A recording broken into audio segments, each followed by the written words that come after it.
Thank you for having me. As she said, my name is Kareem-Anthony Ferreira. I was born in Hamilton and raised in Hamilton. I went to school in Hamilton. I studied at McMaster, as she said, where I did my undergrad in fine art. But to be honest, I was focusing on other things at that time in the sports realm. So,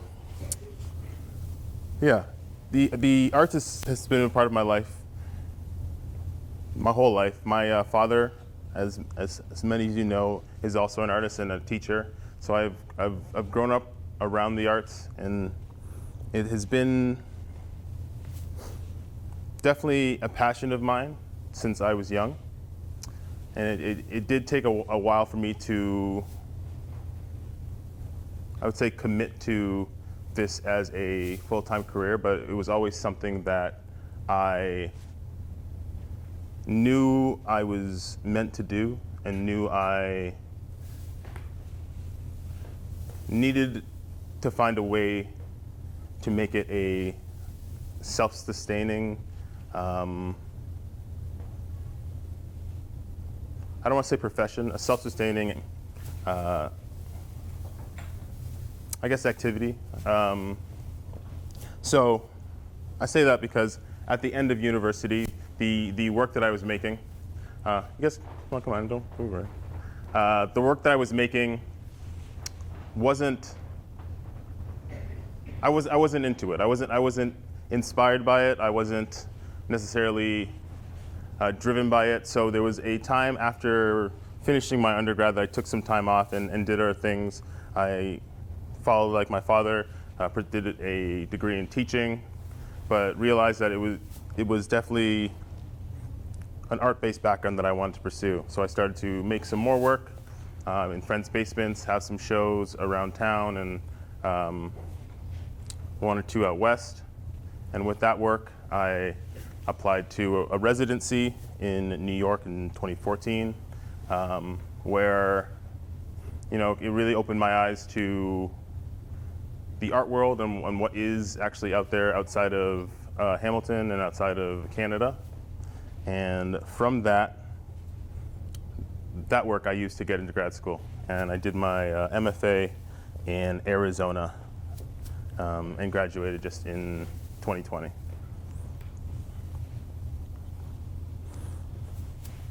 I am the son of two immigrants of Trinidad to Canada. My dad was technically born in Winnipeg, but he moved back when he was very young and grew up there. And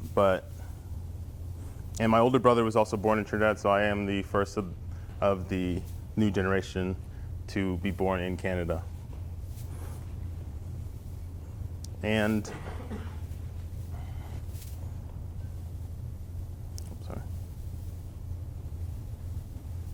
my work starts and stems from that. I am essentially from two places at once. I was born here, my main family is here, but I have a very strong connection to Trinidad because that is where the majority of my family still is. My mom is the second youngest of 9, and my dad was the oldest of 6, so I have a very large family that's still in Trinidad and still very connected to us. So a lot of my work is kind of dealing with the duality of those two places, and kind of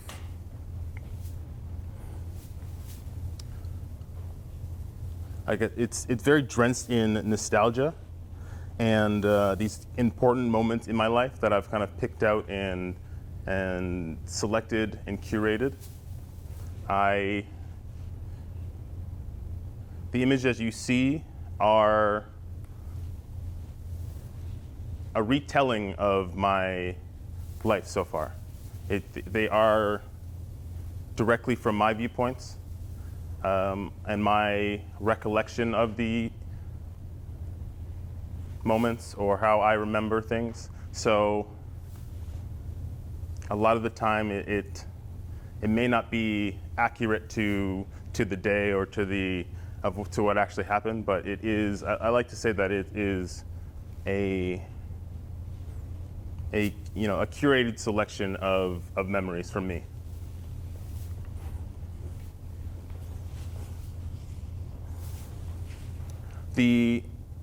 When thinking of the two places, I am also kind of challenging in my work the different viewpoints that each home has of the other.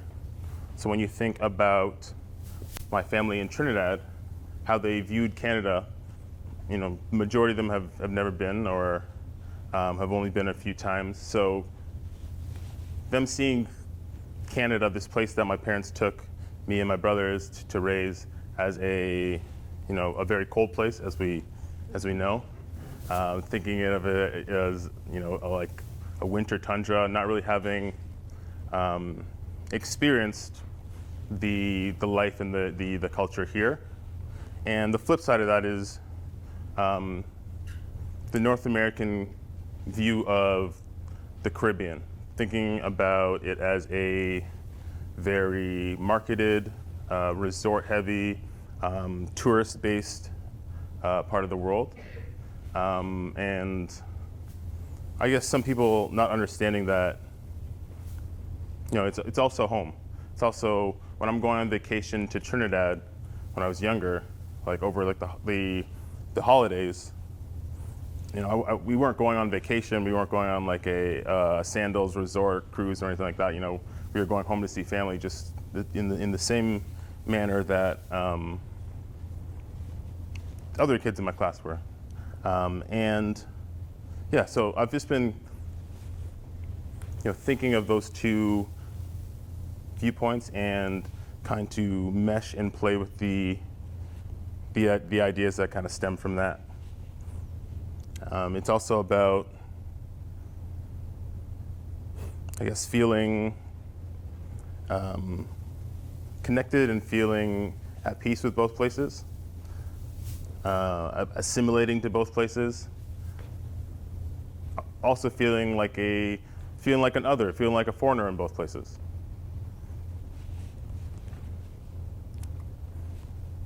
Yeah.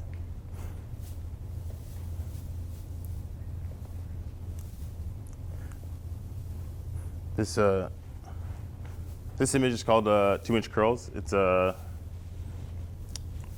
pretty from life experience. This is actually my younger brother.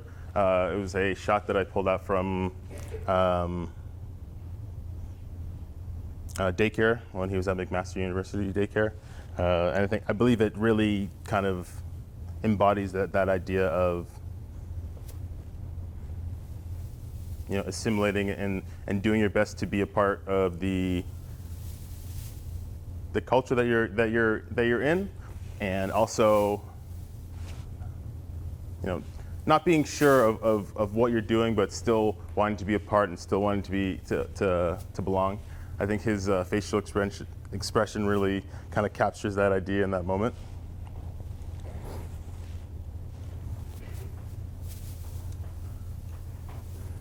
My work also is really based on the different gathering points. A lot of the images are from different meeting places, either here or in Trinidad. That's because the images that I'm pulling from were taken, in those big events. People would document those big events, so a lot of the image that I have to pull from are from these gathering points. But I've always found it interesting that it's those gathering points that make a place home, where people gather and come together for a meal, to see friends, and even coming to Canada, finding different pockets of points where we came together and felt like home. Like the Westdale community, like growing up playing soccer, those kind of people. And there's the Afro-Caribbean community, coming together for different events in Hamilton. All these pictures are from those events and from those gathering points. This painting in particular is about Auntie Jillian was a member of that, or still is. She doesn't live in Hamilton anymore, but I picked it up because it is something that kind of reminded me of those gathering points and kind of figures in the community.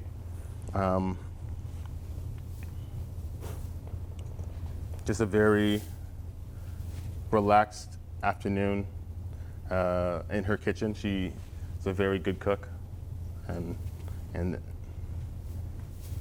yeah.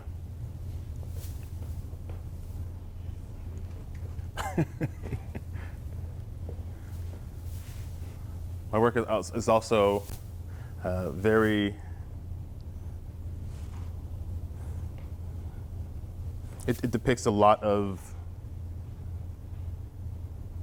the things that my parents, did and provided for us, bringing us here to let us grow up in North America and provide that life for us. This painting is called "Day at Our Beach."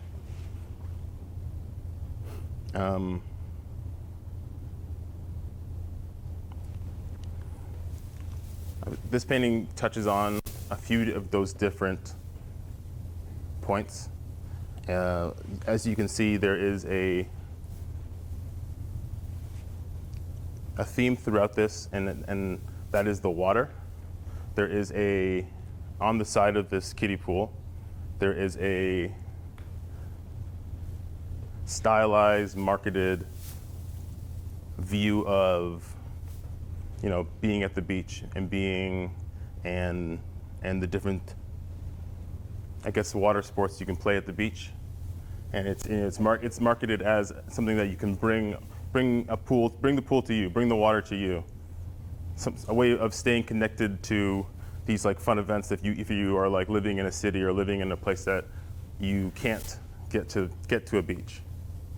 And seeing us as kids, us as these Caribbean kids in a kiddie pool, and the water that we're in is a way that our parents are trying to keep us connected to Trinidad.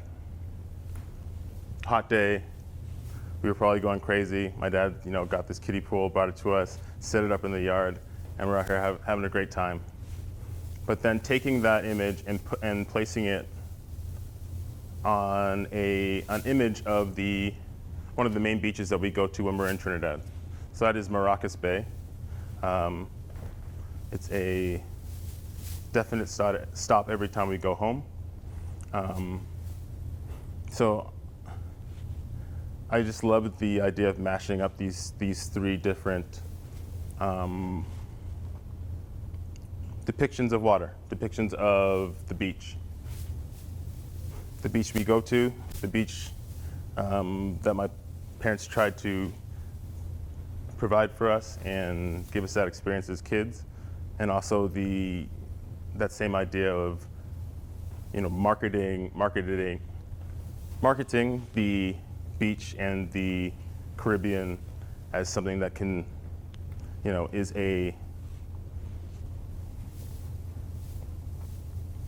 something to strive for, something to escape from your regular life.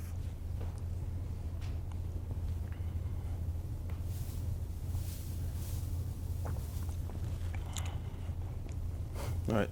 So the process of these paintings, as I said, I've been working from family photos and images from my upbringing.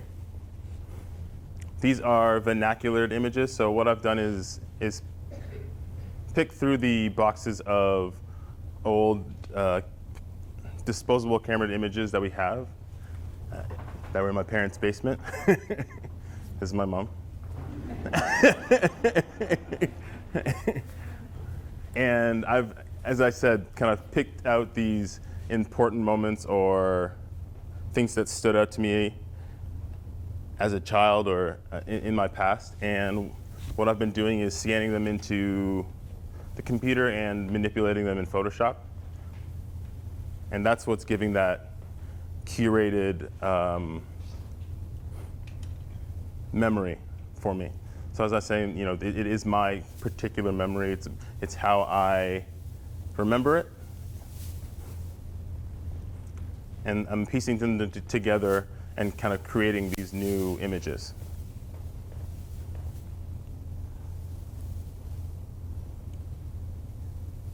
So that's the final work from that one.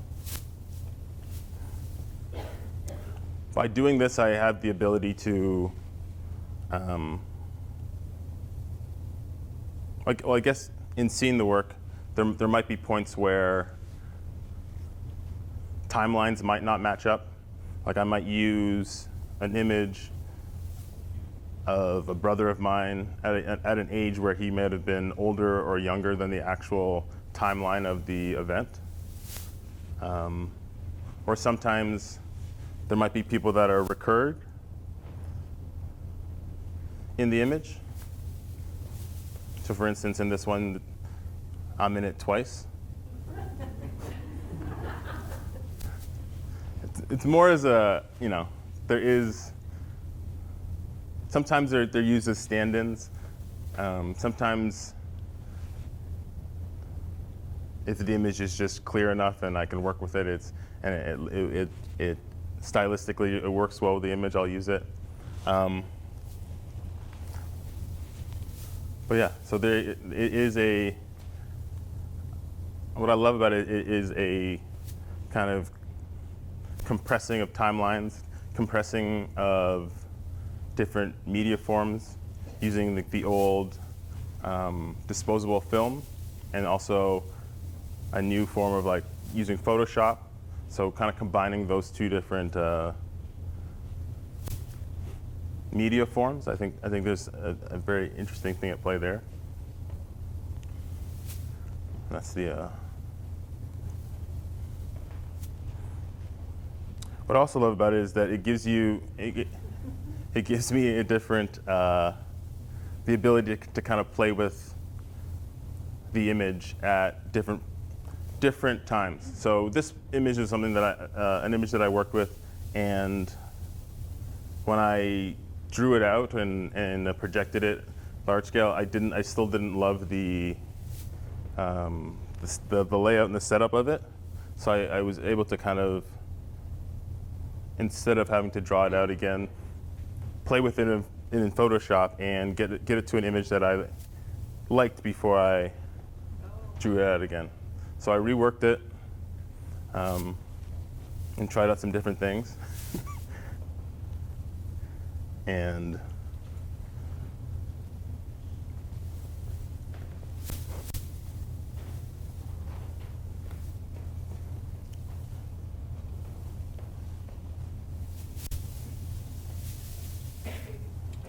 this piece is called First Snowfall of '97, and it's mostly, talking about, I guess the cold winters, but there's a running joke in my family that I am, because I was born in February, I'm averse to the winter. I don't mind being cold, so that's why I'm the topless baby over here.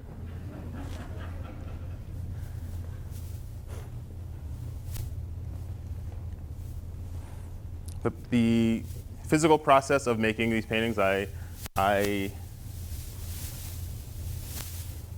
have been working on large-scale unstretched canvas. So these are just canvas sheets that are stapled to the wall. I started working on unstretched canvas in grad school. Before I was working on kind of large pieces of wood panel. I loved the rigidness of it. I would also just kind of find pieces of wood and make these frames to paint on, because I enjoyed the the information that,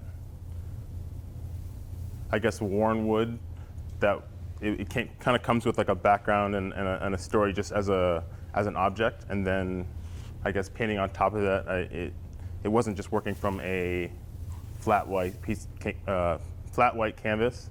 I always felt that that's very kind of like jarring to work from. I like something that has a little information of its own and some texture in the ground. So I'm also working, as you can see, by adhering to the surface with cut pieces of paper, some found materials, different things to, again, build up that information as a base layer to, I guess, just not have that, flat surface. When I was first starting with it, I was thinking about different themes that different themes and traits that I see, I guess, in my family and in the Caribbean. The idea of, I guess, keeping things and reusing everyday objects like 3 and 4 times.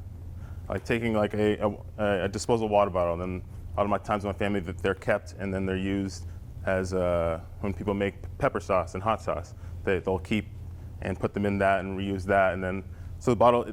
There's a lot of reusing of objects, and people keeping things to,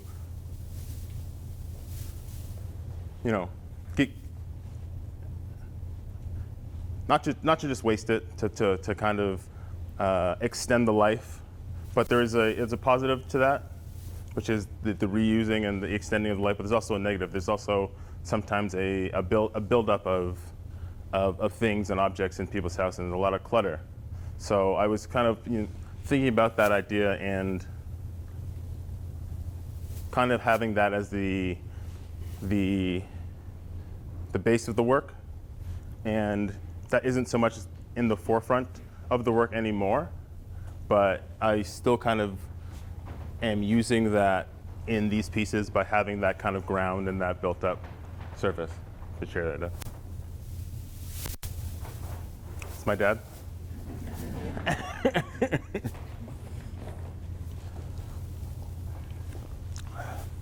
Again, yeah.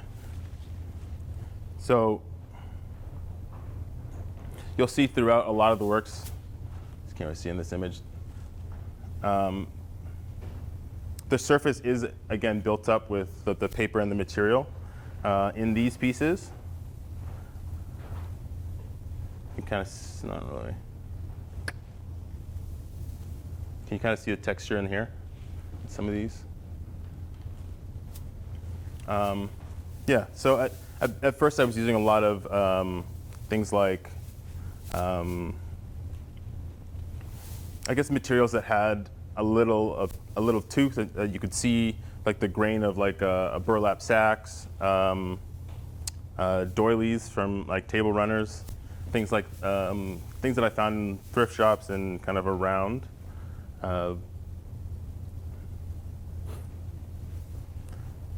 But I was also in the process of thinking about that ground, trying to think about how can I inlay some more information, not just have it as this kind of haphazard, random assortment of objects, but how can I keep that but embed some more information into the ground. So what I started doing is, in certain areas, I guess collaging in spots where you can see I've collaged in object as closed. So kind of in the later stages of the painting, bringing that idea back and collaging in stuff on the, I guess, the external parts of the painting, so you can actually see the material on top that's brought in. And what I'm doing with the specifically using island print or Hawaiian print, that is somewhat of a sarcastic nod to the idea of the viewpoint that North America and Canada has of the Caribbean. I think that the island print very much embodies the idea of it being a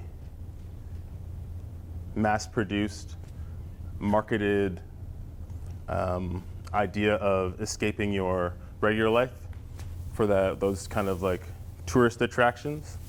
I think just the idea of like thinking about people wearing Hawaiian clothes or cruise wear. I've kind of been thinking about that and using that as a way to depict that by taking, at first, taking old Hawaiian shirts, cutting them up, and then placing them into images of my family.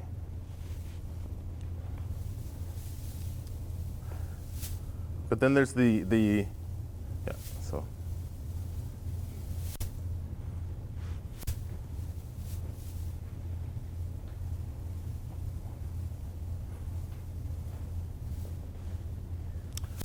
the flip side of that is, I was thinking of what would be the opposite of that? What would embody the, I guess, Trinidad viewpoint of the Caribbean? And I thought of snow, snowflakes, and a lot of the, sorry to go back here. Oh, sorry, wrong way.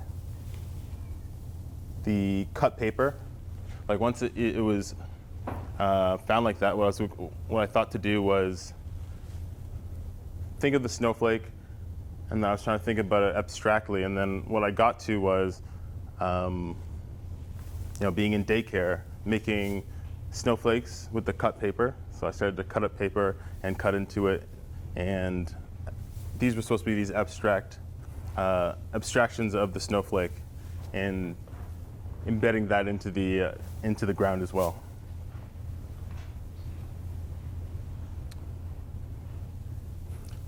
So once I had the Hawaiian shirts, that was the step one, was cutting up Hawaiian shirts and adhering them and collaging them into the images. Then I went from that to drawing out and painting that Hawaiian print. Like these, in this image, these are all painted opposed to collaged on. And then I thought, how can I take this further? What's the next step from that? And I started thinking about cutting into the paper, pulling out very recognizable,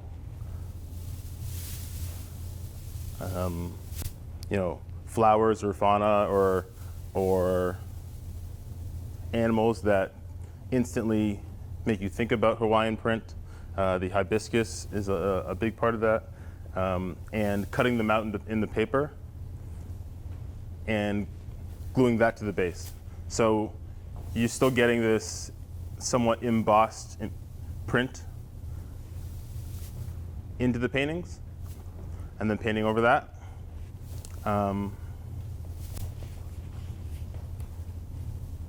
yeah, just doing what I can to kind of like take that idea and try it in a variety of different ways.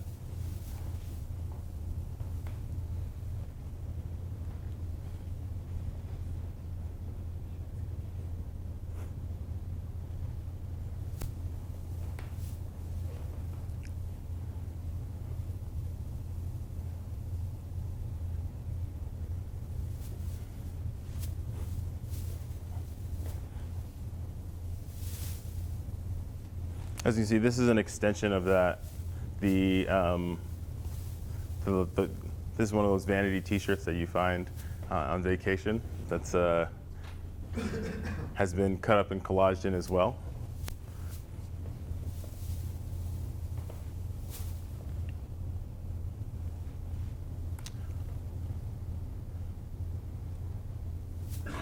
This is just a better viewpoint of the cut paper. You can see that one a bit better than some of the other ones. I also tried, getting some stuff laser cut. It's kind of hard to see on this image, but there's laser cut snowflakes, like using in grad school. They have like one of the laser engravers, playing around with that and getting these motifs cut out.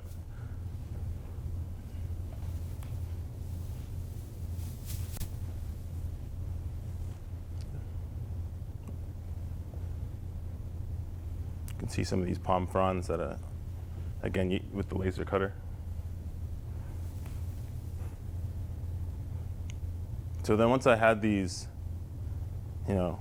laser cut stencils, I was like, how can I use this in a different way? How can I, push this object further? So I use that stencil to make other patterns.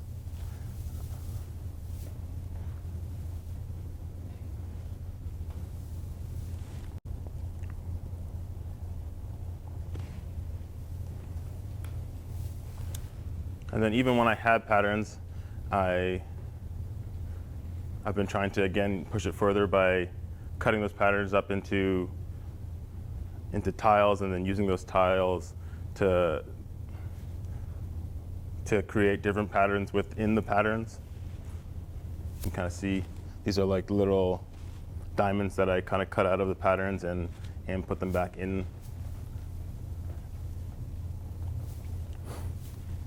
So once I had that, I had kind of, taken the print, taken the actual Hawaiian shirts. I had painted the Hawaiian or island print patterns. I cut them out of paper. I got them laser cut out of paper. I then used the laser cut to make stencils to make other patterns. So again, I was like, what can I do? What's the next step to this? And I started to print my own patterns. How can I put more information into these patterns? And the next step to that was, instead of taking these patterns and putting them into paintings of my family, what I decided to do was take images of my family and then put them into patterns and then make my own patterns. So I, with like the CMYK screen printing method, that's how I used to print the old like newspapers and magazines, separating them to a 4-color separation. I then used that process to print these patterns. So again, with Photoshop, cutting out different images of me and my family, and then again pulling out these very identifiable island print figures and forms and using that to create patterns, and then printing my own material. Printed some on paper, printed some on actual fabric. And once I had that, the next step was to put those back into paintings.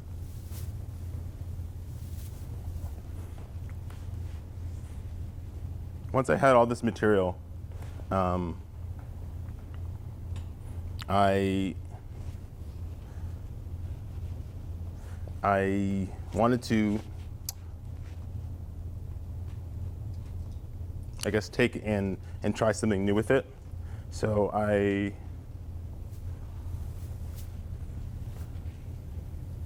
this is a piece called Freedom to Want, British colonial style dining room chairs with re-colonialized upholstery. As I said, a lot of my work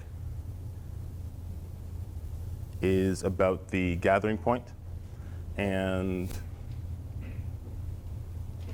I was doing a lot of work about the gathering point as the meal setting and and thinking about every time we would go home to Trinidad, there would always be within like either the first day or the second day, a meal where we would be at a family member's house where everyone would come see us, and that was a major point for reconnecting and seeing people that we haven't seen in a long time. So I was thinking about, I guess, the meal, and then thinking about also, at these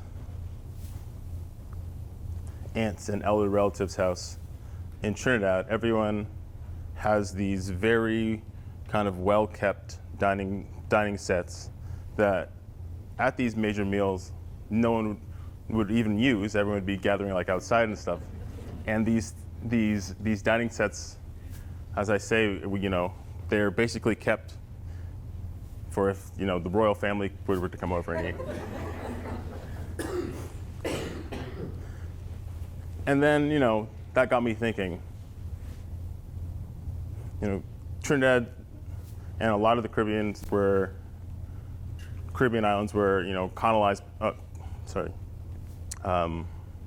the word? Colonized. That's it.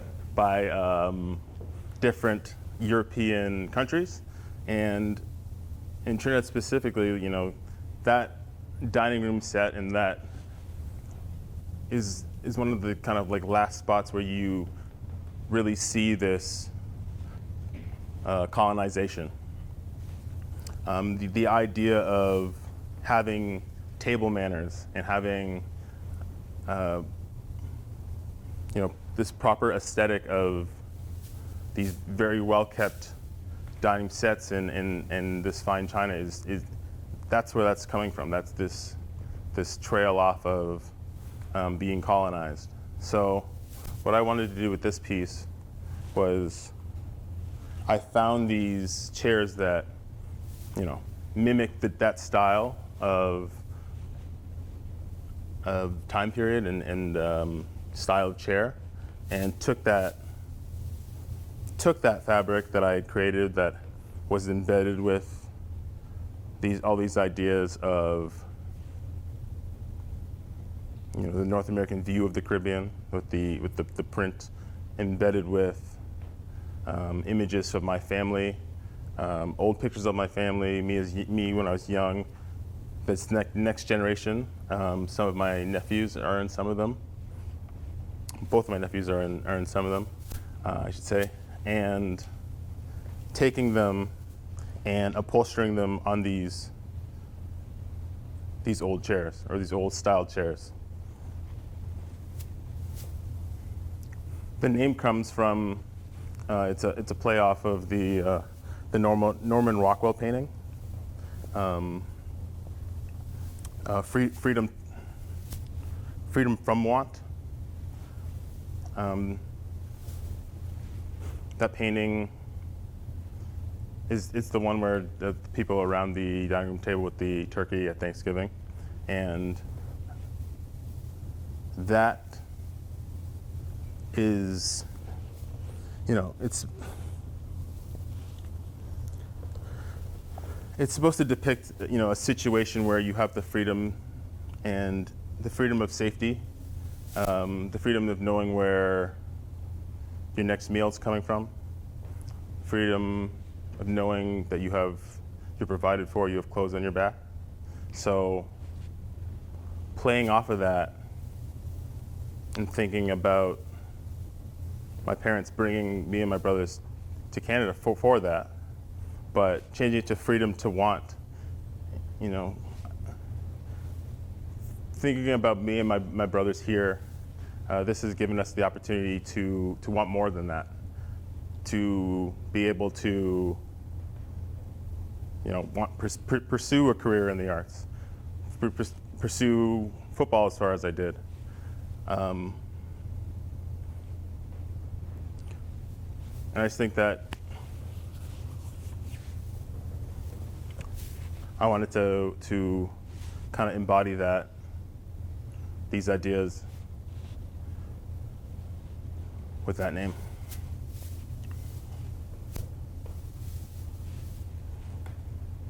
So this was a collection of 11 chairs that I did. Each chair has a different print and a different pattern on it. I decided to hang them a bit on the wall like that. I wanted them to be seen as not only as an object, but also as a tool.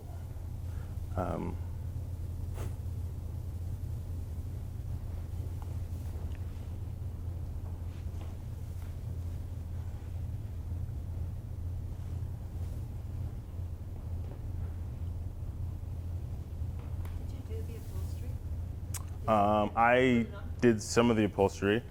I took a stab at it, but there's definitely limitations to my ability. So then I just outsourced it after that point.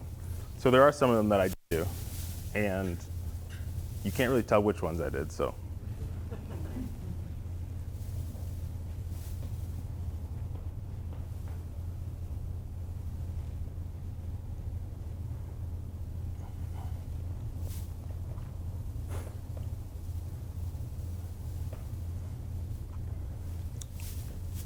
This was a show that I had last year in Toronto at Towards Gallery.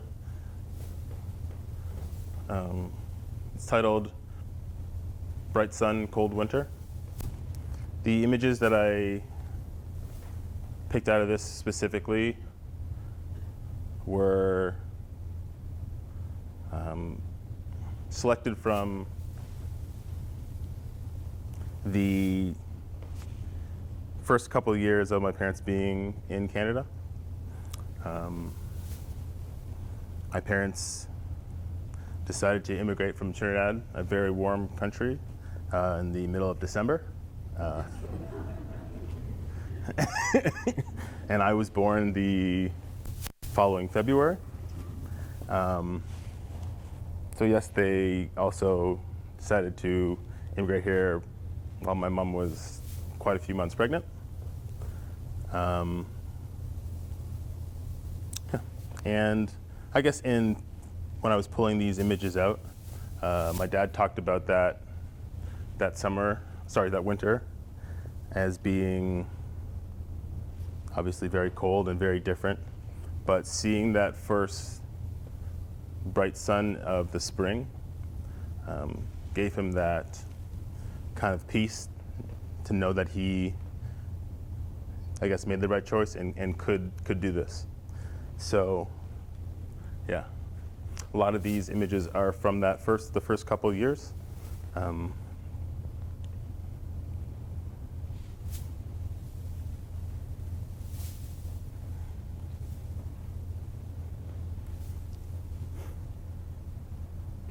This is actually of when my younger brother was born. In the hospital.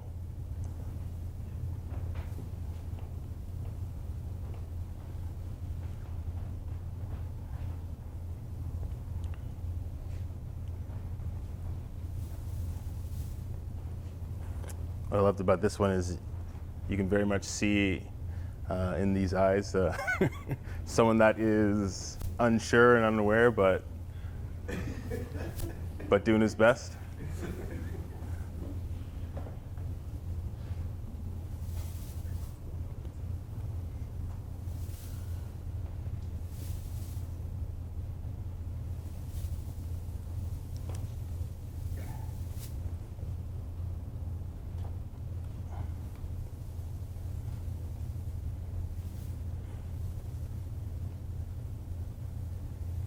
These are 3 different depictions of my mother throughout the first couple of years.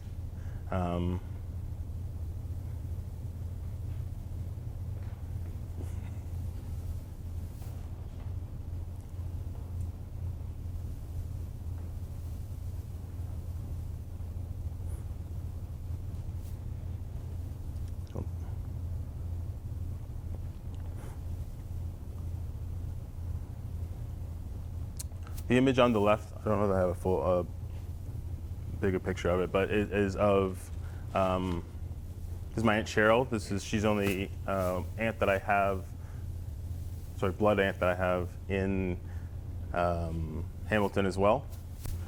She came up here before my parents did for school, and this was an early shot of us at her house in her convertible.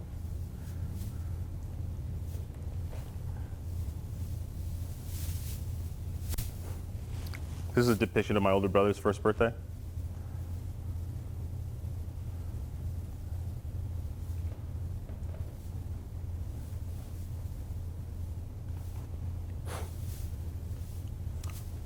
I also should have mentioned this earlier.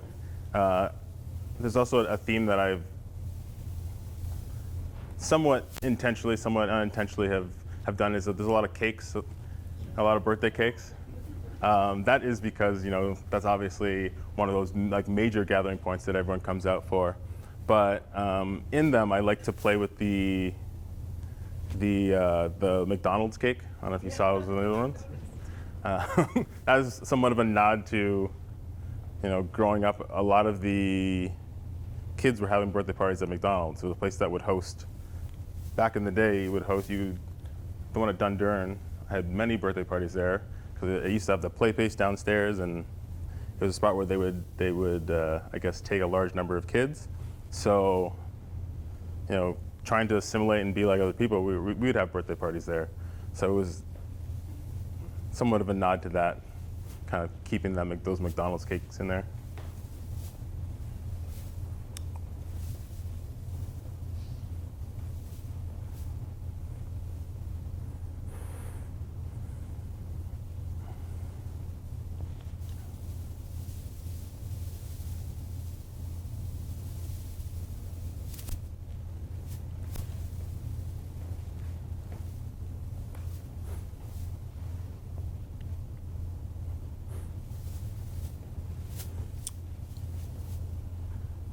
Also recently, I had the great honor to have a show at the Art Gallery of Hamilton.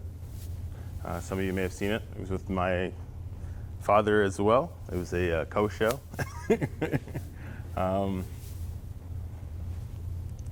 Really can't express what it means to have a show at the Art Gallery of Hamilton, being from Hamilton, but also being able to show with my dad, who also, is so integral into the artist and person that I am, but able to, I guess, show with him. This show was really meant a lot to both of us. These works were a kind of a gathering of work that I had done previously and were selected from people's private collections.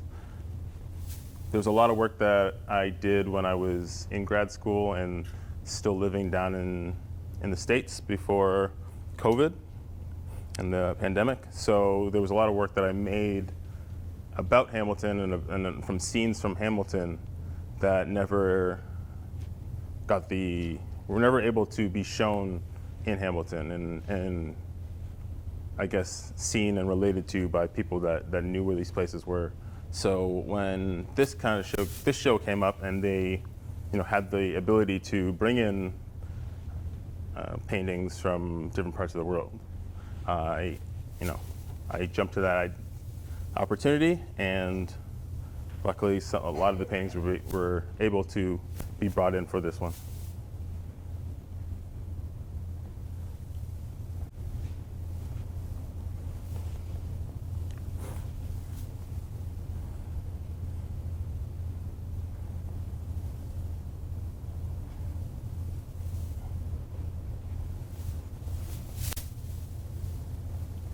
Thank you.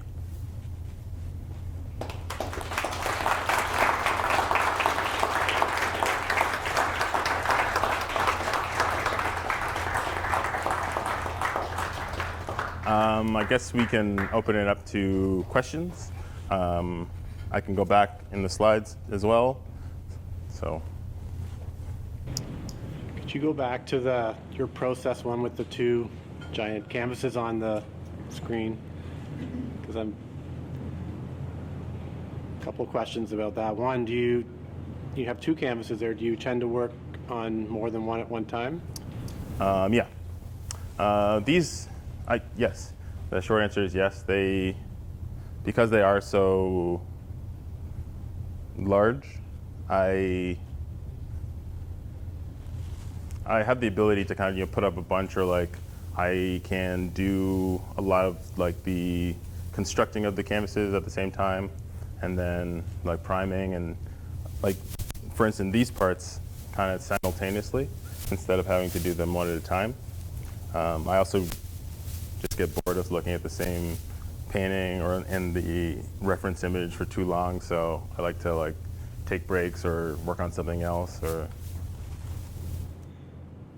And are you doing a sketch before? Like, do you at all? Or are you just working freehand? Like, so once it's like this, then I'll prime it with like a tinted gesso. Again, I don't really like working from the white gesso, so I have been just coloring the gesso so it's a different color. But then once I have that, I'll have the image. A lot of times just project it out so it's large, and then I can kind of map it and size it to where I want and draw it out that way with a paintbrush, and then kind of go from there and paint from there. It's just easier and gives me the ability to, if I don't like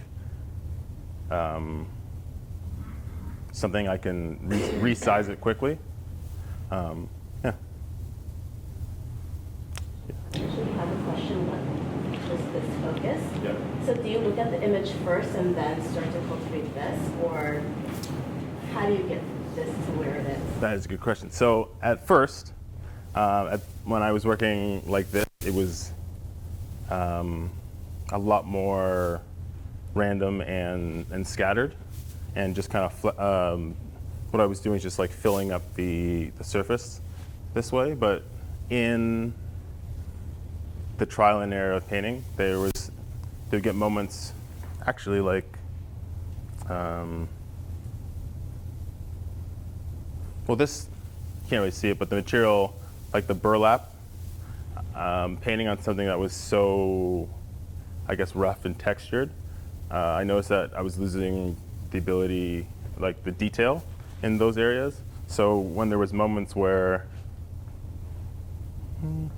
like for instance this one, like trying to paint like the detail of the face with the hard grooves of the laser cut, I guess didn't love doing that. So I tried to, I guess, cater where I was putting the materials that were, I guess, more heavily textured. So things that were like flatter, like paper and some materials, I would kind of put that in that way, do a layer of gesso, map it out, and then once it's mapped out, I can then go back and collage more, I guess, aggressive materials that have different textures. Yeah, and then from that, then I was, instead of putting them on randomly, once I started cutting out the shapes, then I could then kind of arrange them in something that mimicked an actual pattern. So they're a little more planned out. Toby? I just, when you went back to those two prepared canvases, I got a flash of the one on the left. Yeah. You know, the lady in gold. I just took those little pieces in the gold color. So underneath your. Like, yeah, there is like a lot of like beauty in these alone, like seeing them just laid out with the paper. Question? Sorry, Mom. I love the style. You do a great job of like really capturing that like great vibe. Detail. Yeah. How did you land on that style of painting, and how is that different than what you do?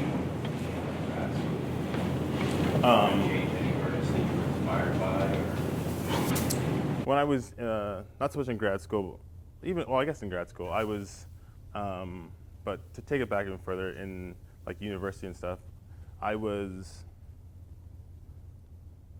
guess to take it back even further, when I was learning how to paint, I was learning how to paint because my dad, as I said, was an artist, and when he would do things like murals and stuff, he would bring us kids along to watch us, but also get work done. And we would also help him paint. So I started learning how to paint, helping him paint like large-scale murals. So that's how I learned how to paint. Our styles are actually very similar. I can kind of see some stuff ties with that.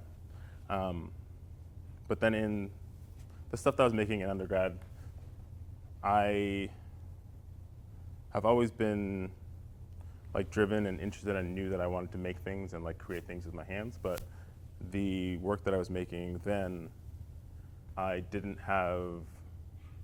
would say that it wasn't very, I didn't have the conceptual background. I didn't know or wasn't able to express the things that I wanted to, or I didn't know how to yet.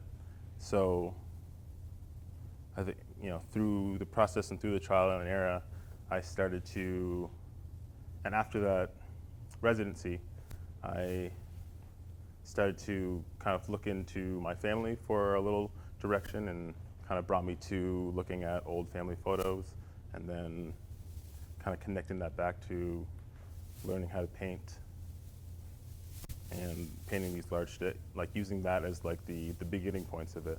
And from that, have kind of created that style of all these different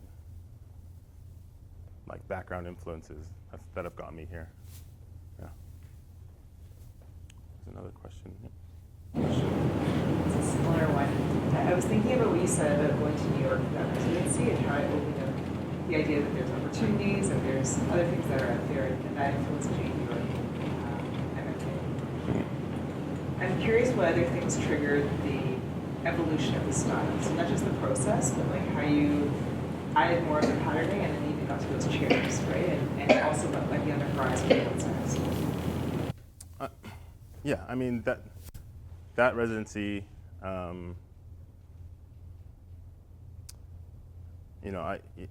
had a very kind of narrow perspective of the things that you could do with art, and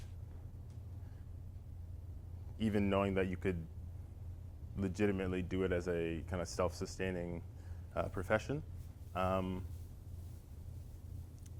But even from there, when I first started doing these paintings of the portraiture, a lot of the things that I was painting were these single-figured, very composed, like shoulders up portraits, and I was even just referencing things I saw on Instagram,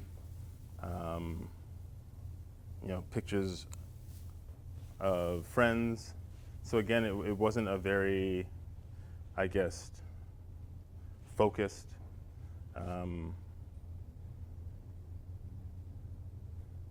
conceptual approach to painting. It was a very much me just, wanting to create something.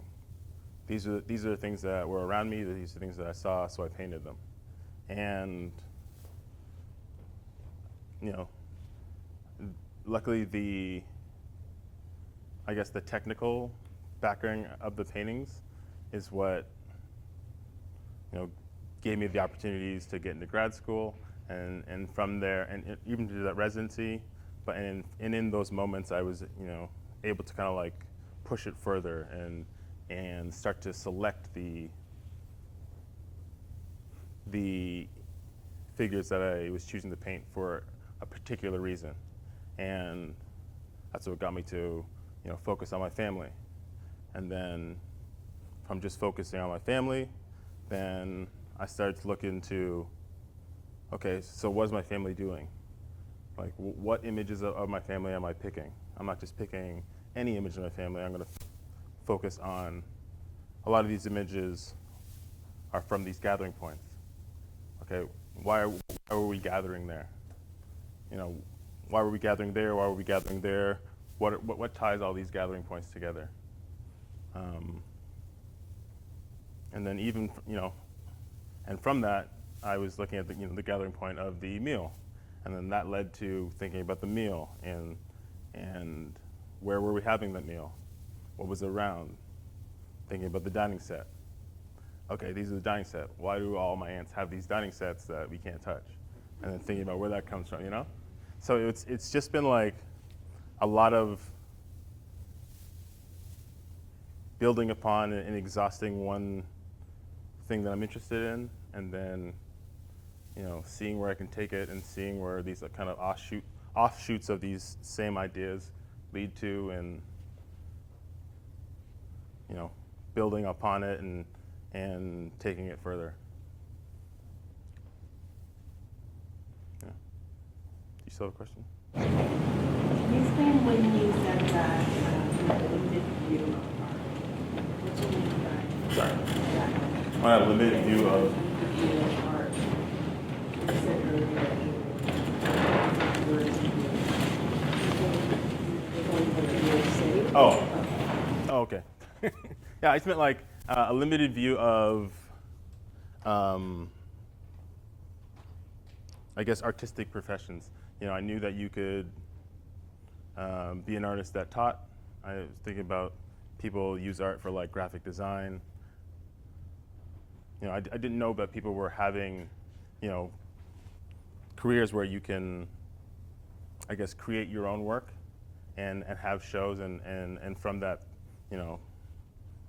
there's these opportunities to make, social work that is speaking to larger audiences about major,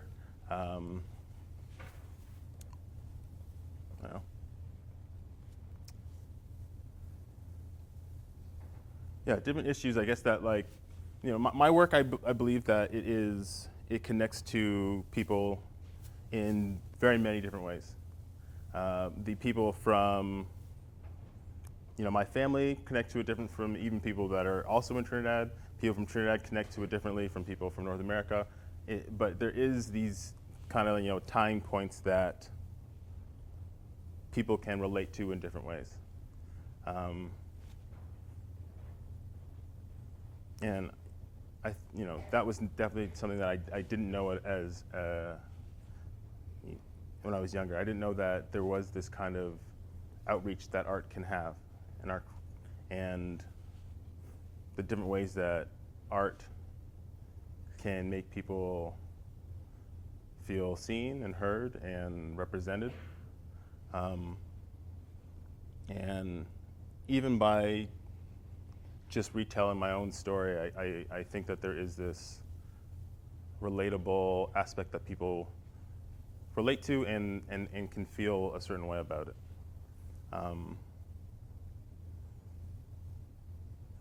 So I guess, throughout that, from that time after that residency, starting to see that there is a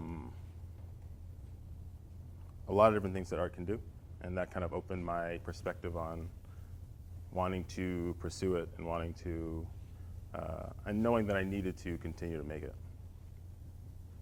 When I see your stuff, I saw your art at Kempton Art Gallery, and knowing your father as well and his paintings, I think of you as being kind of like a coach's son, where they're in it and they're at the table and they're talking about it all the time. Your skill kind of developed probably helping out your father and stuff like that. When you still get together as a family, with your mom and your dad, do they discuss your art?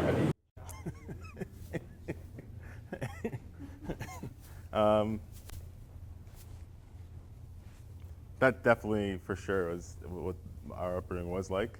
There was always so much different things that we were a part of, and that really have influenced my work in different ways. Yes, to a short answer, yes. I think just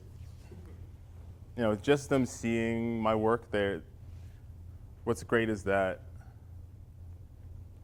as I said, these are kind of my kind of curated memories and the way that I remember it. But whenever I, bring out the old paintings, bring out the old photographs, or they see a painting that they haven't seen yet, there's always other viewpoints and other rememberings. And what that does is I see it and they're like, oh, that's this person, that's this person, this happened that night. But there's so much more stories that build off of these, and that inspires more work and inspires more memory and more conversation. And so that in itself is pushing the work and pushing the work further. There's not so much, I would say, critical feedback, but as there once was, but yeah. So how does LeBron James see it? Oh, look, I want to know. How did he see it? How did he buy it? Is it exciting for you? Yeah, very exciting for me. So I am with a gallery in LA currently, and one in Toronto, and that work was a work that they took to an art fair and purchased through the art fair and through them. So I have not met him, unfortunately. Yeah, he does follow me on Instagram though, so that's as far as it goes. Yes, Toby? I was curious now, you've had this whole progression, from the fabric to the silk fabric to the fabric. What do you think is next? That is a great question.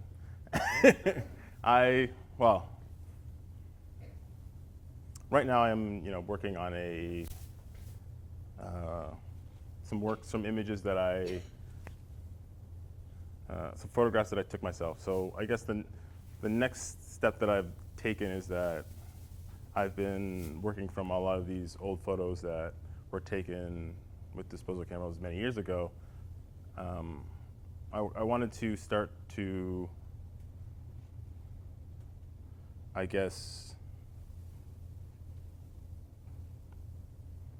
take my own photographs, but what I'm trying to say is, I guess, focus the images directly from the vantage points that I want. So at first I was, bugging some of my photographer friends on how to, use these DSLR cameras and these big. And my one friend was like, I can show you this, and you could learn all this, and I can show you how to set up all these, big, I guess, stages with those flashes. I can give you all the works, but I think that the fact that your work is from these old photographs and the ability to kind of scan in, I think that plays into the appeal and into the style of the work. So it gave me the idea to, why don't I scour the Value Village and find a bunch of old disposable cameras. So it's what I did all of last year. Last year I hurt myself and couldn't paint for a couple months, so I was going to all the different Value Villages around town and finding all these old cameras, in which I then got film for. And then last summer we were back in Trinidad for, my younger brother got married during COVID, so our family there wasn't there, so we had a wedding celebration for him down there. He also baptized my nephew, so I took all these cameras down to Trinidad and took a whole bunch of photographs with those cameras, and I'm now working through all those images and kind of create from there. So again, thinking about the photographs that I was working from, and the next step was to take my own photographs and then use that same kind of photograph technology to create them. There's something about that, the intimacy of a bad photograph. Yeah. That's very nostalgic, because now we just get rid of the bad photographs where someone's face is put on or something. I love that you sort of brought those moments back to us by showing us family pictures that maybe aren't perfectly centered. Because for me, that's how most of my old family pictures look, because it wasn't someone who got to do what they were doing in their family. Those are kind of more interesting ones in some ways. Yeah, and it does have its, the things. There's issues with that, like, the lighting's not always great, and you can't see the actual image till you get them developed. So there's a lot of images that, well, actually, at one of the events I passed around a lot of the cameras and just let people take their own pictures, like referencing how it wasn't, but a lot of my younger cousins, kids, there's a lot of passing of the camera, so there's a lot of just random, I don't want to say wasted shots, but there's a lot of shots that I can't use. So, but yes, there is something very, personal and intimate from that old kind of style of photography, I think. Talk a bit about the scale of your work. Why the choice to make your family life larger than life? I think I heard you mention that your dad worked on murals, Yeah. and So- is that part of it? Yes. Well, both of those statements is part of it. Wanting to,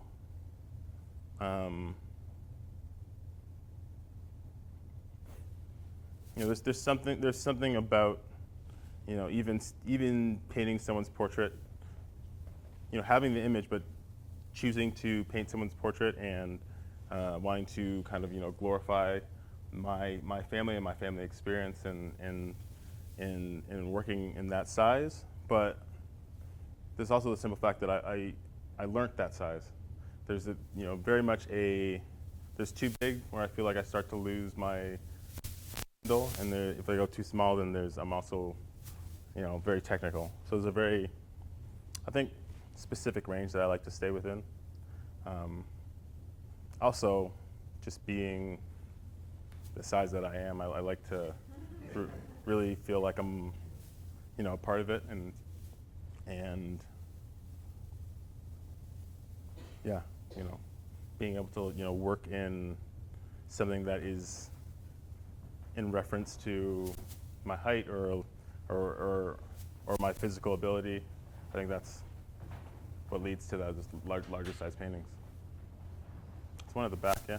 Just a quick comment. The piece you did with the pool on the beach. Yeah. I'm from Jamaica. We actually did that. Oh, yeah.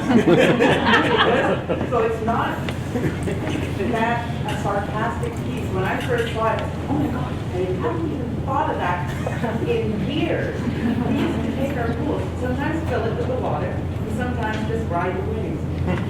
Oh, cool. It's going to be a trend.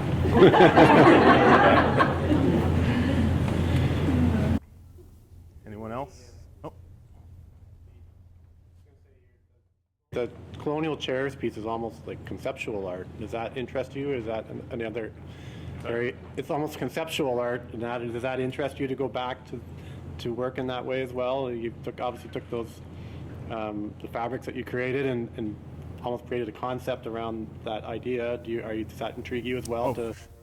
It does, and it's, I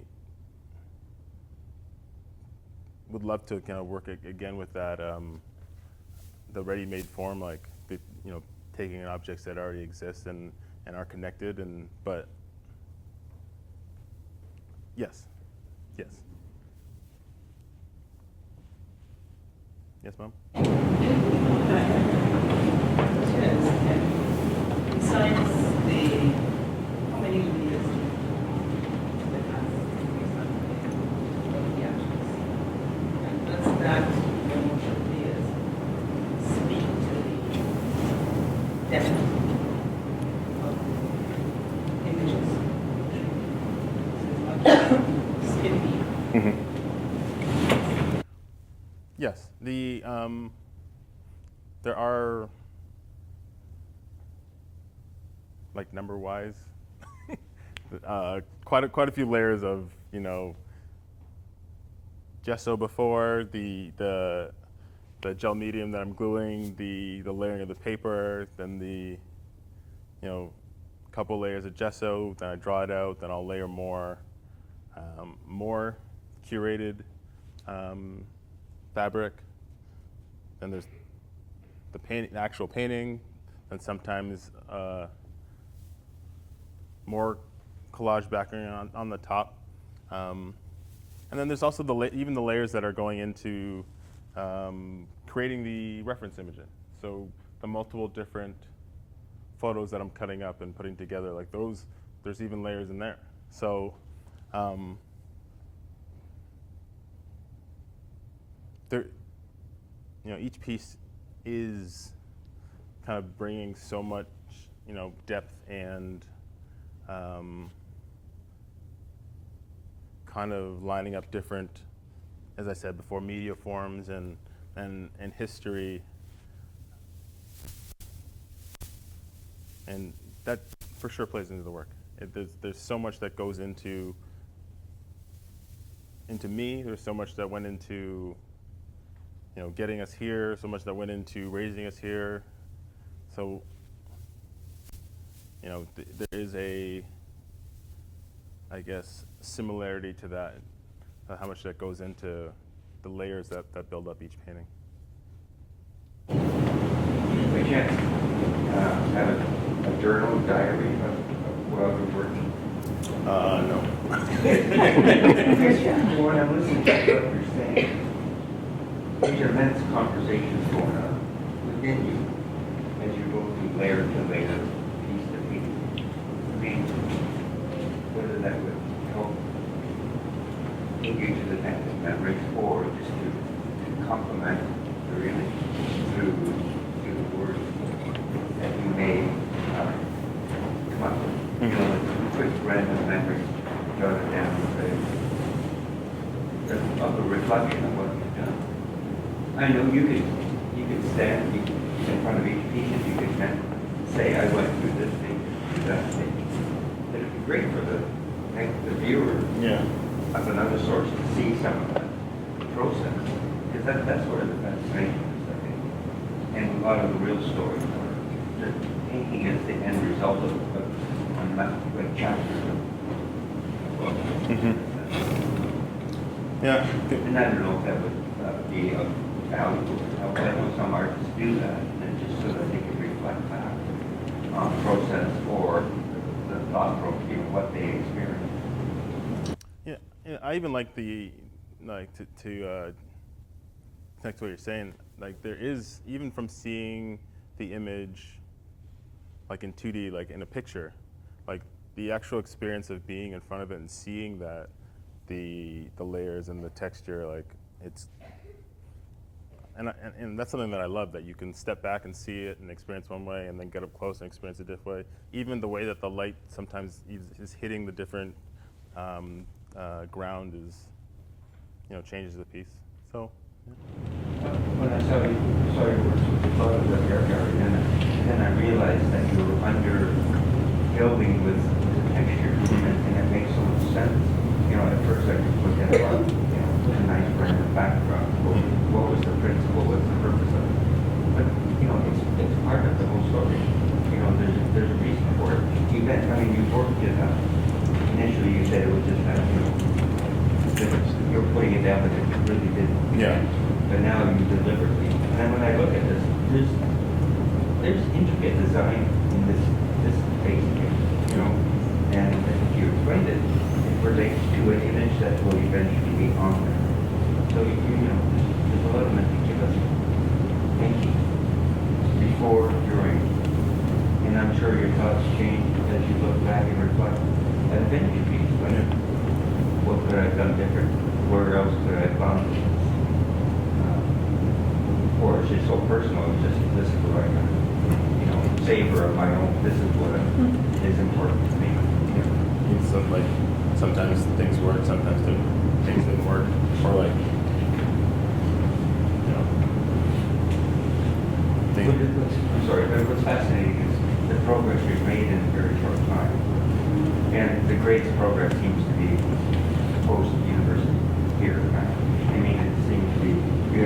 foundation, you went to another stage, you kind of described it as you were connected to it.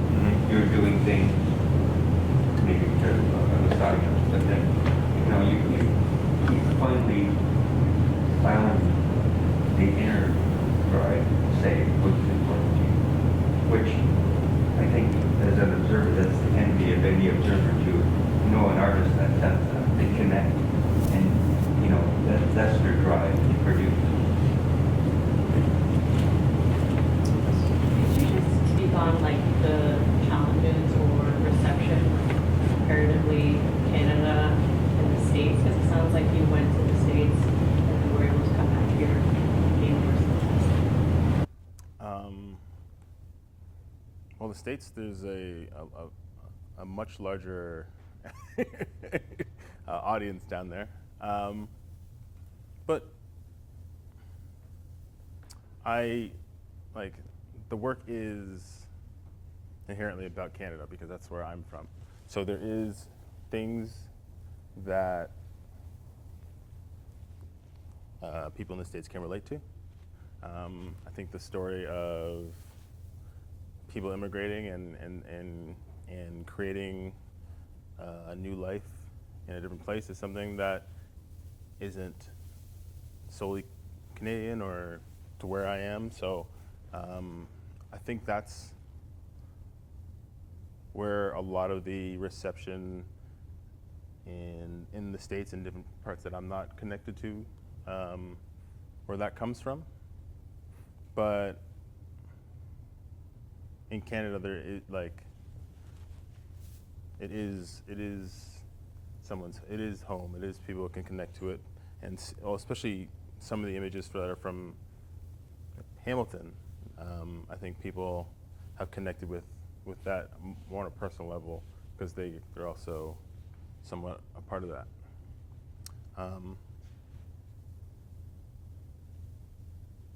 Yeah. Nobody else has any questions? I'd just like to thank everybody so much for coming and thank you for being so much. Thank you. Thank you.